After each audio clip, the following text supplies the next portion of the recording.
گاهی برای نجات عشق باید وانمود کنی که ازش متنفر شدی. حتی اگر قلبت زیر این دروغ له بشه. درود، من دیبا نوروز نژاد هستم. به ویدیوی قسمت 11 نیمه تاریک من خوش اومدی.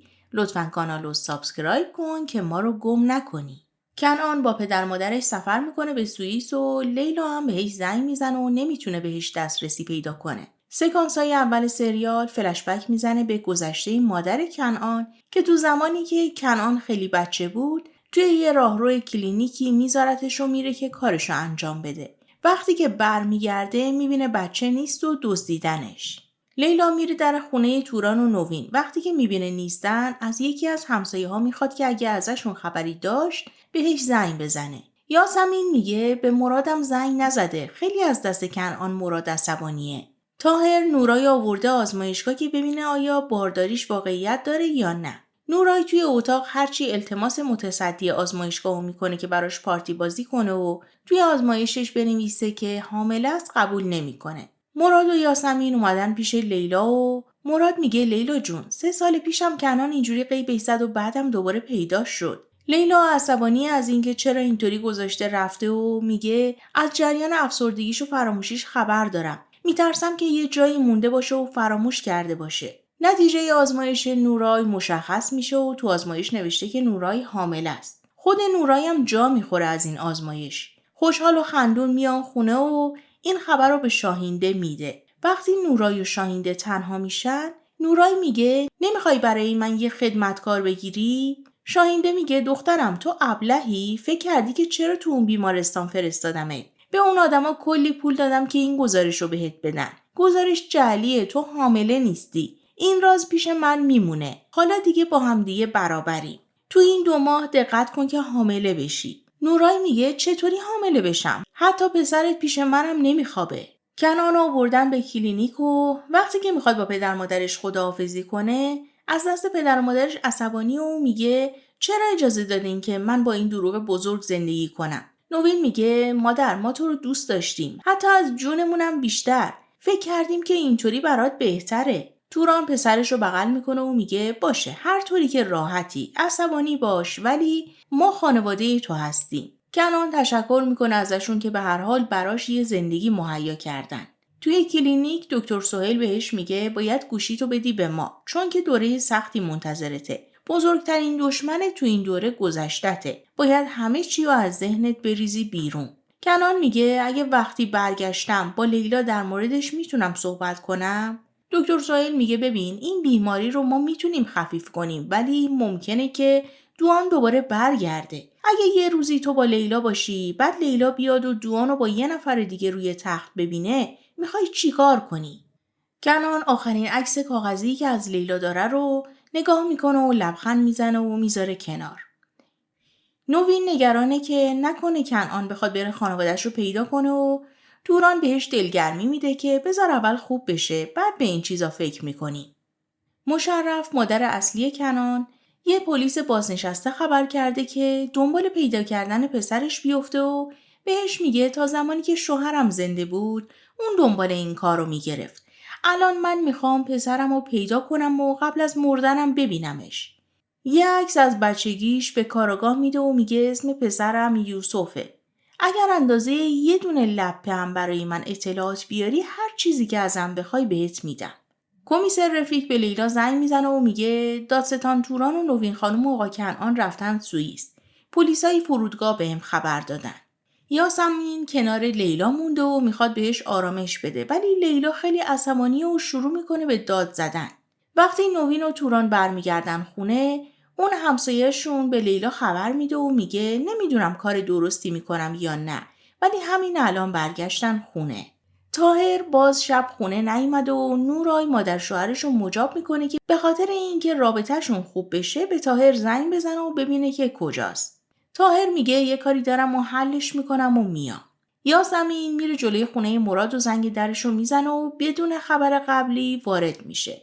میگه ببخشید این وقت شب اومدم. زنگ زدم جواب ندادی. وقتی داره جریان کنعان رو توضیح میده متوجه 2 تا گیلاس مشروب و لباسای درآورده روی مبل انداخته میشه. بعدش هم میبینه که یه دختری از توی حموم داد میزنه که کرم دست داری یا نه.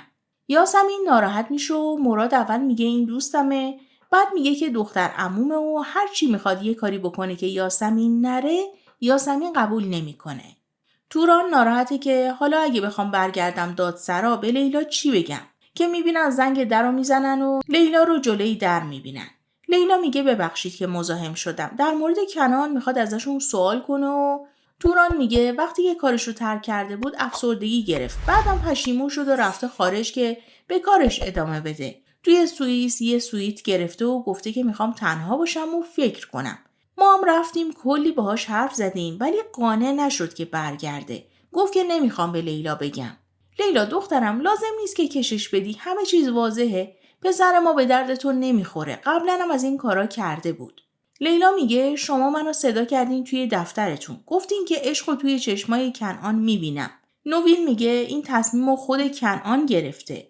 لیلا میگه این تصمیمو کی گرفت؟ زمانی که بهم پیشنهاد ازدواج داد یا بعد از اولین صبحی که با هم بیدار شدیم؟ من فقط یه جواب ازتون میخوام. توران عصبانی میشه و از جاش بلند میشه و میگه لیلا به خودت بیا. چیکار کنیم؟ بعد از این همه سال بیایم به کارهای قبلی شما بپردازیم؟ لیلا دلشکسته میره توی ماشینش میشینه و شروع میکنه به گریه کردن. نوین ناراحت از این که با این دختر این کارو کردن. توران میگه ما باید چیکار بکنیم؟ وضعیت خودمون رو ببین. پسرمون ما رو رها کرده. میگه من پدر و مادر ندارم، ما رو قبول نداره. یاسمین وقتی عصبانی میرسه جلوی در خونش طاهر رو میبینه و طاهر میگه میخوام باهات صحبت کنم. یاسمین عصبانی تر میشه و میگه تو یه آدم متأهلی، در مورد چی میخوای حرف بزنی؟ ذهن منو به هم نریز، همتون مثل هم هستین. لیلا میره خونه و میبینه که طاهر جلوی در خونش نشسته و یکم با هم درد دل میکنن و از نبود کنعان براش تعریف میکنه و میگه حالا میفهمم که یاسمین چه حسی داشت وقتی که تو ترکش کردی. طاهرم خبر بارداری نورایی به لیلا میده و لیلا یکم خوشحال میشه. کنعان گوشی دکتر سهیل رو گرفته و به لیلا زنگ میزنه ولی هیچ صحبتی نمیکنه. لیلا میگه کنعان تویی؟ من اینجا بهت گوش میدم، لطفاً یه چیزی بگو. بابات خیلی چیزای متفاوتی گفت. خواهش میکنم که با هم حرف بزن. تو کجایی؟ واقعا عصبانی نمیشم. چرا رفتی؟ یه چیزی بگو. کنعان شروع میکنه به گریه کردن و گوشی رو قطع میکنه و دکتر سهیل میاد گوشی رو بگیره و کنعان التماس میکنه که بتونه یه بار با لیلا حرف بزنه. دکتر سهیل میگه ما با هم صحبت کرده بودیم. اگه واقعا دوستش داری باید این تاوان رو پس بدی. چند ماه بعد کنعان وقتی که حالش خوب شده برمیگرده به استانبول. لیلا به زندگی عادی برگشته و یه دسته گل براش میاد جلوی در خونه و لیلا میگه هر کسی که فرستاده براش پس بفرستین. شاهینده به لیلا زنگ میزنه که باهاشون بره برای نورای سیسمونی بخرن. لیلا میگه من امروز خیلی کار دارم و نمیتونم بیام. ادریس به نوین و توران خبر میده که کنان برگشته و عین کنان قدیمی شده و به نظر خوب میرسید. توران میگه اگر دکتر سهیل بهمون نگفته بود ما هم نمیدونستیم که برگشته. مراد که از کار بیکار شده بود حالا داره لایوای اینستاگرامی میگیره و زیادم موفق نیست. نوکت یه سری وسایلش که جا مونده بود و براش میاره و بهش طعنه میزنه که لایو 42 نفرید رو هم دیدم. میدونی اولش خیلی ناراحت شدم که شما دوتا رفتین ولی الان یه اکیپ خیلی خوب دور خودم جمع کردم. کنان میره به رستورانی که مشرفم اونجا نشسته و با حسرت بهش نگاه میکنه. کاراگاه میاد و میگه یه ردی پیدا کردم. یه یتیم خونه‌ای بوده که آتیش گرفته. هیچ خبری هم ازش پخش نکردن. به سختی تونستم خبر پیدا کنم. شما برین پیش دادستان لیلا گیدیز. شاید اون چیزی که میدونه بهتون بگه. مشرف به آدمش میگه سویچ جیپو بده به آقا. به کاراگاه میگه این ماشین مال توئه. قول داده بودم که اگر یه نشونه پیدا کنی هر چیزی که خواستی بهت بدم. توی مغازه سیسمونی فروشی طاهر به مادرش میگه این اصلا شکمش جلو نیومده، همونطوری لاغر مونده. 5 ماهشه، چجوری شکمش بزرگ نشده؟ ویارم که نمیکنه. شاهینده با گفتن این که بابا این دختره لاغره، منم همینطوری بودم، سر پسرش رو گرم میکنه و بعدم نورایو میکشه کنار رو بهش میگه تو که حامله نیستی، چرا اینقدر داری کشش میدی؟ یه برنامه جور کنیم که تو مثلا بچه رو سقط کنی. ولی نورای به خاطر هیجانی که شوهرش داره نمیخواد این کار رو انجام بده. وکیل بانک به طاهر زنگ میزنه و میگه پرونده اجرایی داریم. اگر تا اینجا ویدیو رو دوست داشتی لایک و بزن که ادامه بدیم. مشرف اجازه میگیره و میاد پیش لیلا و جریان گم شدن پسرش و این که مربوط به همون آتش سوزی میشه که پرونده دست لیلا بوده تعریف میکنه و از لیلا میخواد که توی پیدا کردن پسرش کمکش کنه. لیلا میگه تاریخ تولدش، عکسی، چیزی دارین؟ مشرف پرونده رو میده به لیلا و میگه حتی اگر پسرم مرده باشه بازم ازتون میخوام که بدونیم قبرش کجاست، بتونیم بازش کنیم. لیلا میگه اگر یوسف جایی باشه یه خبر ازش پیدا میکنیم ولی یه مقداری طول میکشه. هر کاری که از دستم بر بیاد انجام میدم. موقع رفتن مشرف توران از لیلا میپرسه این زن کی بود و متوجه میشه که دنبال پسرش میگشته. لیلا میگه شما با من امری داشتین؟ توران میگه از اون روز به بعد دیگه نتونستیم با هم حرف بزنیم. کنان یه دفعه‌ای رفت و ما هم نفهمیدیم چی شد. لیلا میگه سرتون سلامت باشه. اگه امر دیگه ای دارین؟ توران از لیلا میپرسه تونستی باهاش حرف بزنی یا بهت زنگ زده؟ لیلا میگه نه نزده. معلومه که به شما هم زنگ نزده. توران از لیلا میخواد که بره پیش نوین و بهش سر بزنه. بعدم میره به ادریس زنگ میزنه که ببینه بچه‌ای به اسم یوسف توی یتیمخونه بوده یا نه. ادریس میگه همچین اسمی رو یادم نمیاد. بعد از اینکه قطع میکنه پیش خودش میگه پس مشرف بالاخره یه ردی رو پیدا کرده. وقتش رسیده. کنان اولین جایی که میره پیش مراده. مراد از عصبانیت یه دونه مشت میزنه توی شکم کنعان و بعدم شروع میکنه به داد بیداد کردن که تو ما رو مسخره کردی، چرا به ما خبر ندادی؟ چند وقتی که نیستی؟ مگه من و تو با هم برادر نبودیم؟ من به خاطر اینکه بتونم با تو کار کنم استعفا دادم. ماهاست که بیکارم و کار پیدا نمیکنم. یه پسری به اسم ازگور برای لیلا گلهای لاله صورتی میاره و میگه گلهایی که صبح فرستادم و قبول نکردین. گفتم اینا رو خودم بیارم. بعدم به رستوران دعوتش میکنه و لیلا میگه من با دوستم قرار دارم. سر یه فرصت دیگه با هم میریم. پسر با غرور میگه رستوران دیگه باشه. سر یه فرصت دیگه میریم. روز خوش. مراد به کنان میگه این دختره متر استانبول رو گشت. هر جا که فکرشو بکنی. حالا باباتم یه چیزایی بهش گفته. تو برای چی رفتی؟ کنان جواب درستی نمیده و میگه حالا که برگشتم اینجا هستم با هم کار میکنیم. مراد میگه تو دوباره منو ول میکنی. نمیشه. کنان مراد رو راضی میکنه که دوباره به دوستیشون ادامه بدن و با هم آشتی کنن. یاسمین و لیلا دارن با هم گپ میزنن و یاسمین میگه یه شانس به ازگور بده. البته من به مراد شانس دادم چی شد؟ اصلا هم تعجب نکردم. مراد به کنان میگه من و یاسمین بعد از شما جدا شدیم. همدیگر رو دیگه ندیدیم. بعد از اینکه کنان از خونه مراد میره، مراد به توران زنگ میزنه و از احوال و اومدن کنان خبر میده. لیلا میره به دیدن نوین و میبینه که نشسته داره تمام خاطرات و آلبوم کنان رو زیر و رو میکنه. نوین از لیلا عذرخواهی میکنه به خاطر رفتار اون شبشون و اینکه کنان ولش کرده و رفته. لیلا میگه من نیومدم این چیزا رو ازتون بپرسم. من خودم بارها به کنان گفتم که نمیشه. ولی اون قبول نکرد و منو قانع کرد. باورم رو ازم گرفت. ولی نمیتونم شما رو مقصر بدونم. نوین از گذشته و کودکی کنعان صحبت میکنه و لیلا میگه چیزی هست که من بخوام بدونم. بعدم کنجکاو میشه که عکسای نوزادی کنعان کجاست. نوین میگه ما یه آلبوم نوزادی درست کرده بودیم ولی نمیدونم کجا گذاشتیم توی اسباب کشی. تلفن لیلا زنگ میخوره و مجبور میشه که بره و نوین اولین عکس بچگی کنعان که مشرف هم عین همون رو داره رو میذاره روی میز ولی لیلا نمیبینه. کنعان رفته لب دریا و لیلا هم میره لب دریا که حلقه کنعان رو بندازه توی رودخونه. ولی دلش نمیاد و همون لحظه کنعان رو روبروی خودش میبینه. پر میشه از احساسای مختلف و تصمیم میگیره که از اونجا بره و سوار ماشینش میشه. بعدم با ناراحتی به یاسمین زنگ میزنه و جریان رو تعریف میکنه و یاسمین بهش میگه بیا خونه من. یاسمین به مراد زنگ میزنه و ازش سوال جواب میکنه که کنعان برگشته و جریان چیه. بعدش راجع به اون شبی که یاسمین سرزده رفته بود خونه مراد با هم دیگه بحثشون میشه. کنعان با تاکسی چمدوناش و وسایلش رو میاره توی خونه‌اش و میبینه که پدر مادرش هم اونجا هستن. لیلا میره خونه یاسمین و از عصبانیت داد میزنه و با هم دیگه درد و دل میکنن. کنعان مثل غریبه ها با پدر مادرش رفتار میکنه و میگه ازتون عصبانی نیستم.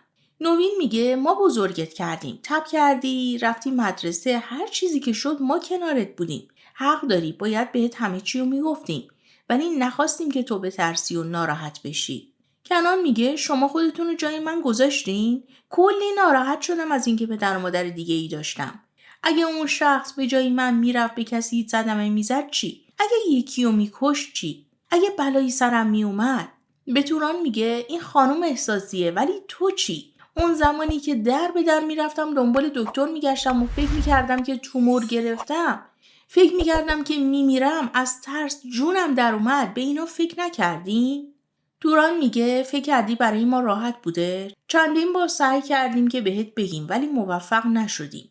نوین ناراحت میشه و میگه آره ما بچه دار نمیشدیم، ایراد از من بود، تو رو آوردیم و من فقط تو رو به دنیا نیاوردم و بهت شیر ندادم، به خاطر اینطوری رفتار میکنی؟ کنان میگه برای اینکه این موضوع رو هضم کنم باید فکر کنم. توران میگه تو پسر ما هستی، هیچ چیزی این واقعیت رو عوض نمیکنه و کنان میگه میخوام دنبال خانوادم بگردم، میخوام ببینم کی بودن و چی بودن. توران میگه من نیازی به این چیزا نمیبینم و نوین میگه هر تصمیمی گرفتی ما کنارت هستیم و ما رو بیخبر نذار. لیلا از عصبانیت نمیدونه باید چیکار کنه و میگه من تصمیم اشتباهی گرفتم که باهاش حرف نزدم. اون منو ترک کرده، این قضیه نباید اینطوری تموم بشه. میرم باهاش صحبت میکنم. تمام حسابای خانواده شاهینده بلوکه شده و طاهر میره با حسابدارشون صحبت کنه. صبح نوین میخواد دوباره بره خونه کنعان و توران نمیتونه جلوشو بگیره و بعدش توران به ادریس زنگ میزنه و میگه خانواده حقیقی کنعان رو برام پیدا کن. قبل از اینکه اون بخواد بفهمه خودم باید همه چیزو بهش بگم. لیلا میره خونه کنعان و کنعان خودشو بی‌تفاوت نشون میده. میگه احتمالاً اومدی ازم جواب بگیری. رفتم الانم برگشتم. همین. احساس کردم که توقعت از من داره زیاد میشه. لیلا یه کشیده میزنه تو صورت کنعان و بهش میگه من نگرانت شدم. آماده بودم که بهت کمک کنم، میدونستم که فراموشی داری. کنعان میگه رفتنم به اون دلیل نبوده. لیلا میگه ببین من لیلام، همه چیزو میبینم، میدونم که میخوای منو از خودت متنفر کنی. تو چشمم نگاه کن و یه بار دیگه بگو چرا رفتی؟ کنعان یاد حرف دکتر سهیل میفته که بهش گفته بود ممکنه که دوباره دوان برگشت بزنه. رو میکنه به لیلا و میگه باید اینطور میشد. لیلا عصبانی تر میشه و میره جلوی در و میگه منو ببین. از این خونه گم شو، برو بیرون. من هیچ جایی نمیرم. اونی که باید بره تویی. بعد از رفتن لیلا کنعان بغضش میترکه و شروع میکنه به گریه کردن و فنجون قهوه از دستش میفته. طاهر میره حسابداری و متوجه میشه که حسابدار پول چند تا از خانواده‌های دیگرم برداشته و فرار کرده و کلی هم قرض داره. نوین وارد خونه پسرش میشه و این صحنه به هم ریخته رو میبینه و کنعان سرش رو میذاره روی سینه مادرش و میگه موفق شدم لیلا رو از خودم متنفر کنم. لیلا وقتی که میره خونه از عصبانیت نمیدونه چیکار کنه. زنگ میزنه به حضور و قرار شام میذاره. نوین میخواد دل پسرش رو به دست بیاره و بهش میگه ما هیچ وقت ازت نپرسیدیم چی میخوای، ولی الان ازت میپرسم. کنعان میگه من لیلا رو میخوام، ولی چطوری بهش بگم؟ یه موقع یهو چشم باز میکنم میبینم که با لیلا توی رستوران قرار داشتم ولی توی خونه هستم. اونو باید چیکار کنم؟ اگه بچه بخواد چی میشه؟ نوین میگه این زندگیه، ما نمیدونیم که چی پیش میاد. این بار بهت نمیگم که باید چیکار کنی. به نوای قلبت گوش بده. ادریس از مشرف که توی ماشینش نشسته و داره میره بیرون عکس میگیره. طاهر میاد خونه و به خانواده‌اش خبر میده که حسابدار فرار کرده و اینا هم بیچاره شدن. مشرف دوباره میاد پیش لیلا. کنعان به مراد زنگ میزنه و میگه اومدم دادگاه لیلا رو ببینم. مراد به خاطر این تصمیم یهویی کنعان میخواد جلوشو بگیره و بهش میگه یاسمین بهم گفته که اون دوست پسر داره. همون موقع هم مزگور از کنار کنعان رد میشه و کنعان رو میشناسه. توران از کمیسر رفیق راجع به پرونده بچه مشرف میپرسه و اونم میگه هنوز داریم میگردیم. ادریس عکس مشرف رو میفرسته برای توران و میگه مادر واقعی کنعان رو پیدا کردم. مشرف موقع خداحافظی با لیلا آخرین عکس یوسف رو بهش میده و همون موقع هم کنعان وارد راهروی دادسرا میشه. لیلا رو صدا میکنه. مشرف و لیلا متوجه کنعان میشن و توران هم از ته سالن داره این صحنه رو میبینه. مرسی که تا اینجا همراهم بودی. به نظرت کنعان بعد از اینکه بدون مادرش کیه خانواده قبلیش رو ترک میکنه؟ تا ویدیو بعدی، خدا نگهدار.